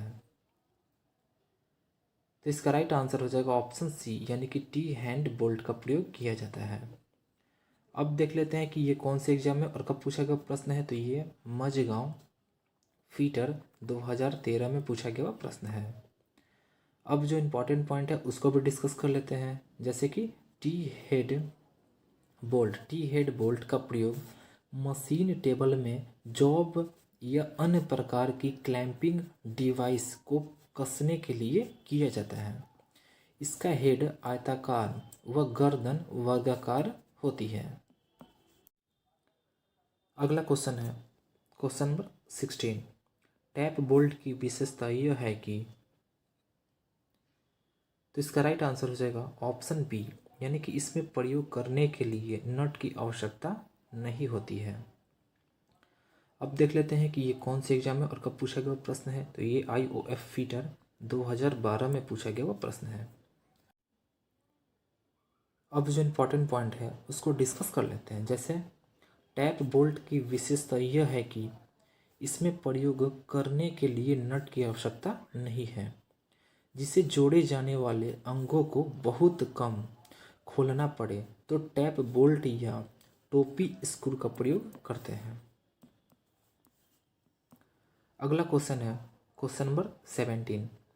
RA वैल्यू व्यक्त की जाती है। तो इसका राइट आंसर हो जाएगा ऑप्शन डी, यानी कि 0.001 mm में की जाती है। अब देख लेते हैं कि ये कौन से एग्जाम में और कब पूछा गया प्रश्न है। तो ये RRB गोरखपुर ALP 2006 में पूछा गया प्रश्न है। अब जो इम्पोर्टेंट पॉइंट है उसको भी डिस्कस कर लेते हैं। जैसे RA वैल्यू 0.001 mm से व्यक्त की जाती है। अगला क्वेश्चन है क्वेश्चन नंबर 18। सरफेस फिनिश का अर्थ है। तो इसका राइट आंसर हो जाएगा ऑप्शन डी, यानी कि सतह की स्मूथनेस। अब देख लेते हैं कि ये कौन से एग्जाम में और कब पूछा गया प्रश्न है। तो ये RRB रांची ALP 2005 में पूछा गया प्रश्न है। अब जो इम्पोर्टेंट पॉइंट है उसको भी डिस्कस कर लेते हैं। जैसे सरफेस फिनिश का अर्थ सतह की स्मूथनेस से होता है। अगला क्वेश्चन है क्वेश्चन नंबर 19। पेंटिंग से पहले चादरों से कोर्स जंग को हटाने के लिए प्रयुक्त ब्रश होता है। तो इसका राइट आंसर हो जाएगा ऑप्शन सी, यानी कि वायर ब्रश होता है। अब देख लेते हैं कि ये कौन से एग्जाम में और कब पूछा गया प्रश्न है। तो ये IOF फीटर 2015 में पूछा गया प्रश्न है। अब जो इम्पोर्टेंट पॉइंट है उसको भी डिस्कस कर लेते हैं। जैसे पेंटिंग से पहले चादरों से कोर्स जंग को हटाने के लिए वायर ब्रश का प्रयोग होता है। यह लोहे के तारों का बना होता है। अगला क्वेश्चन है क्वेश्चन नंबर 20। नोच के कोनों पर एक छोटा सा होल किया जाता है, इसे क्या कहते हैं। तो इसका राइट आंसर हो जाएगा ऑप्शन सी, यानी कि क्रैक स्पॉट होल कहते हैं। अब देख लेते हैं कि ये कौन से एग्जाम में और कब पूछा गया प्रश्न है। तो ये NTPC फीटर 2014 में पूछा गया प्रश्न है। अब जो इम्पोर्टेंट पॉइंट है उसको भी डिस्कस कर लेते हैं। जैसे नोच के कोनों पर एक छोटा सा होल किया जाता है, इसे क्रैक स्पॉट होल कहते हैं। अब हम प्रैक्टिस सेट 5 को डिस्कस करेंगे, जिसमें कि फीटर और मशीनिस्ट के क्वेश्चन से रहने वाले हैं। और फ्रेंड्स, अगर आपको फ्री PDF चाहिए तो आप हमारे टेलीग्राम को ज्वाइन कर सकते हैं। टेलीग्राम का लिंक इसी वीडियो के नीचे डिस्क्रिप्शन में मिल जाएगा, वहाँ से जाकर ज्वाइन कर सकते हैं। और अगर आप लोगों ने खजाने वाले वीडियो को नहीं देखा है तो जाकर देख सकते हैं, उसका भी लिंक आपको इसी वीडियो के नीचे डिस्क्रिप्शन में मिल जाएगा, वहाँ से जाकर ज्वाइन कर सकते हैं। यहाँ से 5 से 6 नंबर तो पक्के आपके आएंगे ही आएंगे। तो आइए फ्रेंड्स, अब स्टार्ट करते हैं। तो क्वेश्चन नंबर फर्स्ट है, रेजिंग का गलनांक होता है।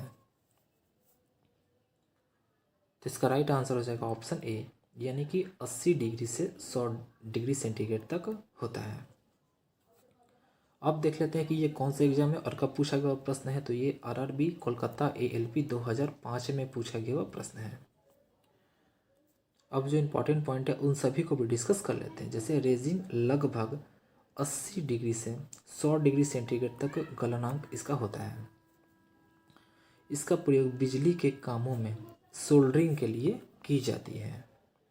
फ्रेंड्स, मैंने गलनांक पे वीडियो बना रखा है कि कौन से जो मेटल है वो कितने डिग्री सेंटीग्रेड पे गलता है, उस पर मैंने वीडियो बना रखा है। खजाना वीडियो के नाम से है। अगर आप लोगों ने इस खजाने वाले वीडियो को नहीं देखा है तो जाकर देख सकते हैं। अगला क्वेश्चन है question number 2। Galvanised iron sheet को भी कहते हैं या कहा जाता है। तो इसका राइट आंसर हो जाएगा ऑप्शन डी, यानी कि GI शीट कहा जाता है।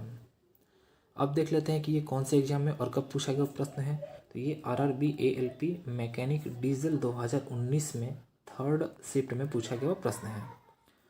अब जो इम्पोर्टेंट पॉइंट है उसको भी डिस्कस कर लेते हैं। जैसे गैल्वेनाइज्ड आयरन शीट बाजार में जीआई शीट के रूप में ही जानी जाती है, इसलिए इसे जीआई शीट भी कहा जाता है। अगला क्वेश्चन है क्वेश्चन नंबर 3, सीम का एक सबसे सामान्य प्रकार है। तो इसका राइट आंसर हो जाएगा ऑप्शन सी, यानी कि लैप सीम। अब देख लेते हैं कि ये कौन से एग्जाम है और कब पूछा गया प्रश्न है। तो ये आरआरबी एएलपी मैकेनिक डीजल 2019 में 3rd शिफ्ट में पूछा गया प्रश्न है। अब जो इम्पोर्टेंट जो पॉइंट है उन सभी को डिस्कस कर लेते हैं। जैसे धातु चादरों में सबसे आसान यह सबसे सामान्य प्रकार का जोड़ लैप सीम द्वारा बनाया जाता है। अगला क्वेश्चन है question number 4, zinc chloride flux का प्रयोग करते हैं। तो इसका राइट आंसर हो जाएगा ऑप्शन सी, यानी कि तांबा पीतल व टीन शीट के लिए। अब देख लेते हैं कि ये कौन से एग्जाम में और कब पूछा गया प्रश्न है। तो ये सेल बोकारो स्टील प्लांट 2016 में पूछा गया प्रश्न है। अब जो इम्पोर्टेंट पॉइंट है उन सभी को भी डिस्कस कर लेते हैं। जैसे तांबा पीतल व टीन शीट के लिए जिंक क्लोराइड फ्लक्स का प्रयोग करते हैं। अगला क्वेश्चन है क्वेश्चन नंबर 5, वायर नोच का कोण प्रायः 30 डिग्री तथा शीट द्वारा तार को ढकने के लिए दूरी रखी जाती है। तो इसका राइट आंसर हो जाएगा ऑप्शन ए, यानी कि 3.1/2D। अब देख लेते हैं कि ये कौन से एग्जाम में और कब पूछा गया प्रश्न है। तो ये IOF फीटर 2012 में पूछा गया प्रश्न है।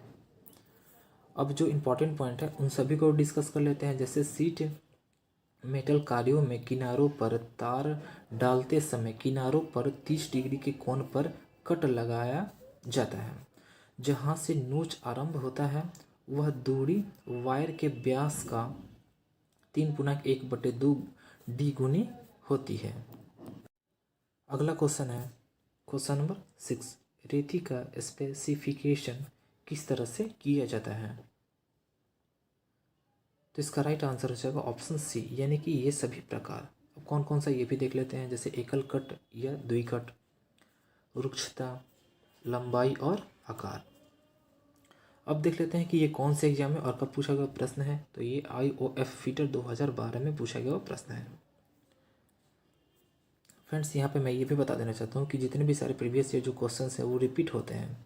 आप ये बिल्कुल भी ना देखें कि ये IOF फीटर के एग्ज़ाम में पूछ लिया गया है। तो ये आपके DRDO, इसरो या और बाकी जितने भी सारे एग्ज़ाम्स हैं उसमें नहीं पूछा जा सकता है। ऐसा भी हो सकता है कि ये रिपीट हो सके, यानी कि आपके भी एग्ज़ाम में ये क्वेश्चन पूछा जाए, इसलिए सभी क्वेश्चंस को आप ध्यान से पढ़ लें। अब जो इम्पोर्टेंट पॉइंट है उन सभी को डिस्कस कर लेते हैं। जैसे फाइल का वर्गीकरण निम्नलिखित के अनुसार किया जाता है। जैसे कि लंबाई, आकार, ग्रेड और कट के अनुसार किया जाता है। अगला क्वेश्चन है क्वेश्चन नंबर 7, फाइल या मशीन परिष्कृत सतहों के लिए निम्नलिखित में से किस मार्किंग मीडिया का प्रयोग किया जाता है। तो इसका राइट आंसर हो जाएगा ऑप्शन डी, यानी कि पार्शियन ब्लू। अब देख लेते हैं कि ये कौन से एग्जाम में और कब पूछा गया प्रश्न है। तो ये DMRC मेंटेनर फीटर 2018 में पूछा गया प्रश्न है। अब जो इम्पोर्टेंट पॉइंट है उन सभी को भी डिस्कस कर लेते हैं। जैसे फाइल या मशीन परिष्कृत सतहों के लिए पार्शियन ब्लू मार्किंग मीडिया का प्रयोग किया जाता है। अगला क्वेश्चन है क्वेश्चन नंबर 8, एक फाइल में सामान्यतः वांछित कठोरता होती है। तो इसका राइट आंसर हो जाएगा ऑप्शन बी, यानी कि 60 HRC। अब देख लेते हैं कि ये कौन से एग्जाम में और कब पूछा गया प्रश्न है। तो ये DMRC मेंटेनर फीटर 2018 में पूछा गया प्रश्न है। अब जो इम्पोर्टेंट पॉइंट है उन सभी को भी डिस्कस कर लेते हैं। जैसे एक फाइल की कठोरता सामान्यतः 60 HRC होता है। अगला क्वेश्चन है क्वेश्चन नंबर 9, फाइल पर कटे दांते क्या इंगित करते हैं। तो इसका राइट आंसर हो जाएगा ऑप्शन डी, यानी कि फाइल का ग्रेड इंगित करते हैं। अब देख लेते हैं कि ये कौन से एग्जाम में और कब पूछा गया प्रश्न है। तो ये कोल इंडिया फीटर 2013 में पूछा गया प्रश्न है। अब जो इम्पोर्टेंट पॉइंट है उन सभी को वो डिस्कस कर लेते हैं। जैसे फाइल पर कटे दांते फाइल के ग्रेड को इंगित करते हैं। ग्रेड फाइल के फेस पर प्रति सेंटीमीटर दांतों की संख्या को प्रकट करता है। अगला क्वेश्चन है क्वेश्चन नंबर 10। बास्टर्ड फाइल में प्रति इंच दांतों की संख्या कितनी होती है? तो इसका राइट आंसर हो जाएगा ऑप्शन बी, यानी कि 25 से 30 प्रति इंच दांतें होती है। अब देख लेते हैं कि ये कौन से एग्जाम में और कब पूछा गया प्रश्न है। तो ये कोल इंडिया फीटर 2013 में पूछा गया प्रश्न है। अब इससे रिलेटेड जितने भी सारे इंपॉर्टेंट जो पॉइंट्स हैं उन सभी को भी डिस्कस कर लेते हैं। जैसे बास्टर्ड फाइल 100 से 450 लंबी दांतों की संख्या 12 प्रति सेंटीमीटर या 25 से 30 प्रति इंच में कटे होते हैं। इस फाइल का प्रयोग वहाँ किया जाता है जहाँ पर जॉब पर अधिक फिनिशिंग की आवश्यकता ना हो और शुरू में अधिक धातु काटनी हो, तो इस फाइल का प्रयोग करते हैं। अगला क्वेश्चन है क्वेश्चन नंबर 11। फाइल के फेस के प्रथम कट को क्या कहते हैं? तो इसका राइट आंसर हो जाएगा ऑप्शन डी, यानी कि ओवर कट कहते हैं। और ये जो प्रश्न है ये कोल इंडिया फीटर 2013 में पूछा गया वो प्रश्न है। अब जो इम्पोर्टेंट पॉइंट है इसी से रिलेटेड उन सभी को भी डिस्कस कर लेते हैं। जैसे फाइल के फेस के प्रथम कट को ओवर कट कहते हैं। इसमें दांते सेंटर लाइन से 70 डिग्री के कोण में बने होते हैं।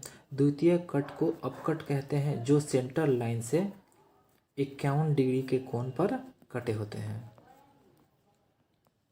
अगला क्वेश्चन है क्वेश्चन नंबर 12। फाइन पिच की ब्लेड में प्रति यानी कि मिलीमीटर कितने दांते होते हैं? तो इसका राइट आंसर हो जाएगा ऑप्शन सी, यानी कि 1 पिच होते हैं। और ये जो प्रश्न है ये RRB गोरखपुर ALP 2006 में पूछा गया प्रश्न है। अब जो इम्पोर्टेंट पॉइंट है उन सभी को भी डिस्कस कर लेते हैं। जैसे फाइन पिच ब्लेड में प्रति 1 दांते होते हैं। इसके द्वारा पतली धातु सीट काटी जाती है। अगला क्वेश्चन है क्वेश्चन नंबर 13। हेक्सॉइंग के समय ब्लेड के दांते किस दिशा में रहने चाहिए? तो इसका राइट आंसर हो जाएगा ऑप्शन ए, यानी कि सामने की तरफ। अब देख लेते हैं कि ये कौन से एग्जाम में और कब पूछा गया प्रश्न है। तो ये RRB रांची ALP 2005 में पूछा गया वो प्रश्न है। फ्रेंड्स, जो क्वेश्चंस जो आ रहे हैं यानी कि जो प्रीवियस ईयर जितने भी सारे ये क्वेश्चंस हैं वो ज़्यादा हार्ड भी नहीं है, यानी कि इजी भी क्वेश्चंस ज़्यादा इजी क्वेश्चंस ही हैं। अब जो इम्पोर्टेंट पॉइंट है उसको भी डिस्कस कर लेते हैं। तो हेक्सा ब्लेड द्वारा किसी कलपुर्जों को काटते समय हेक्सा ब्लेड के दांतें यानी कि जो दांत होता है वो सामने की तरफ होनी चाहिए। अगला क्वेश्चन है क्वेश्चन नंबर 14। मोटी धातु को काटने हेतु कौन सी मशीन प्रयोग की जाती है? तो इसका राइट आंसर हो जाएगा ऑप्शन सी, यानी पावर शॉ की प्रयोग की जाती है। अब देख लेते हैं कि ये कौन से एग्जाम में और कब पूछा गया प्रश्न है। तो ये RRB मुंबई ALP 2006 में पूछा गया हुआ प्रश्न है। अब जो पॉइंट है इंपॉर्टेंट जो पॉइंट है उसको भी डिस्कस कर लेते हैं। जैसे कि पावर शॉ के बारे में डिस्कस कर लेते हैं। तो इस्पात के भारी व मोटे जॉब को पावर शॉ से काटा जाता है। पावर शॉ को चलाने के लिए विद्युत शक्ति यानी कि इलेक्ट्रिक पावर का प्रयोग किया जाता है।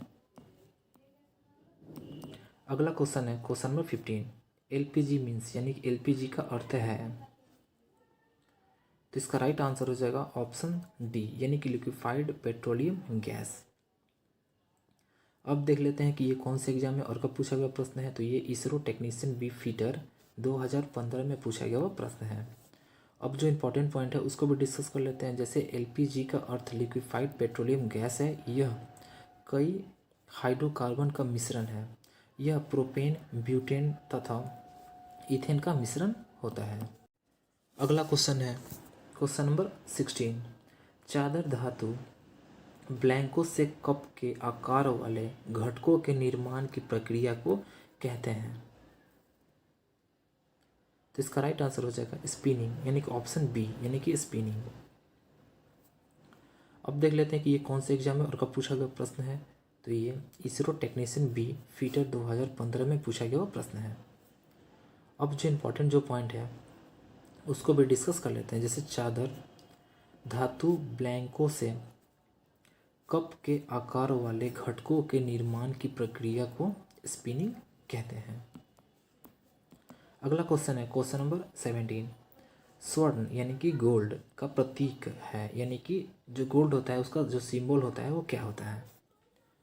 तो इसका राइट आंसर हो जाएगा ऑप्शन डी यानी कि AU, यानी कि कैपिटल A और स्मॉल u होता है। AG मतलब चांदी होता है और AL मतलब एल्युमिनियम होता है।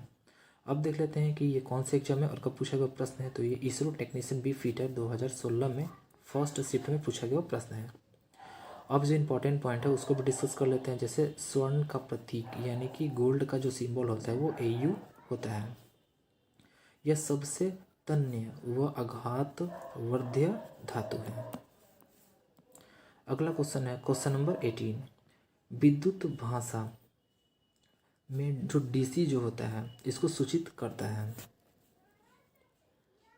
तो इसका राइट आंसर हो जाएगा ऑप्शन सी यानी डायरेक्ट करंट, यानी कि जो DC है इसका वो किस चीज़ को सूचित करता है। तो डायरेक्ट करंट को सूचित करता है। अब जो इम्पोर्टेंट पॉइंट है उसको भी डिस्कस कर लेते हैं। जैसे विद्युत भाषा में DC डायरेक्ट करंट को सूचित करता है। अगला क्वेश्चन है क्वेश्चन नंबर 19। धारा का मापन किसमें किया जाता है, यानी कि जो करंट होता है उसका मेजर्ड जो है यानी मेजरमेंट जो है वो किस में किया जाता है। तो इसका राइट आंसर हो जाएगा ऑप्शन सी यानी कि एम्पियर में। और ये जो प्रश्न है ये इसरो प्लम्बर 2019 में पूछा गया वो प्रश्न है। अब जो इम्पोर्टेंट पॉइंट है उसको भी डिस्कस कर लेते हैं। जैसे कि धारा का मापन एम्पियर में किया जाता है। अगला क्वेश्चन है क्वेश्चन नंबर 20। बड़े व्यास के वृत्त या आर्क के लेखन के लिए निम्नलिखित में से किसका उपयोग किया जाता है। तो इसका राइट आंसर हो जाएगा ऑप्शन डी यानी कि बीम कंपास का उपयोग किया जाता है। अब देख लेते हैं कि ये कौन से एग्जाम में और कब पूछा गया प्रश्न है। ये टेक्नीशियन बी फीटर 2017 में पूछा गया प्रश्न है। अब जो इम्पोर्टेंट पॉइंट है उसको भी डिस्कस कर लेते हैं। जैसे बड़े व्यास के वृत्त या आर्क लेखन के लिए बीम कंपास का उपयोग किया जाता है। तो फ्रेंड्स आज के लिए इतना ही।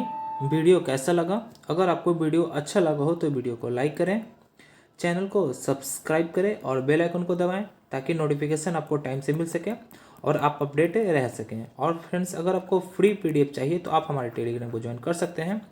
टेलीग्राम का लिंक इसी वीडियो के नीचे डिस्क्रिप्शन में मिल जाएगा, वहाँ से जाकर ज्वाइन कर सकते हैं। और अगर आप लोगों ने अभी तक खजाने वाले वीडियो को नहीं देखा है तो जाकर देख सकते हैं। यहाँ से 5 से 6 नंबर तो पक्के आपके आएंगे ही आएंगे, और ये सभी ट्रेडों के लिए है। Okay friends, thanks for watching.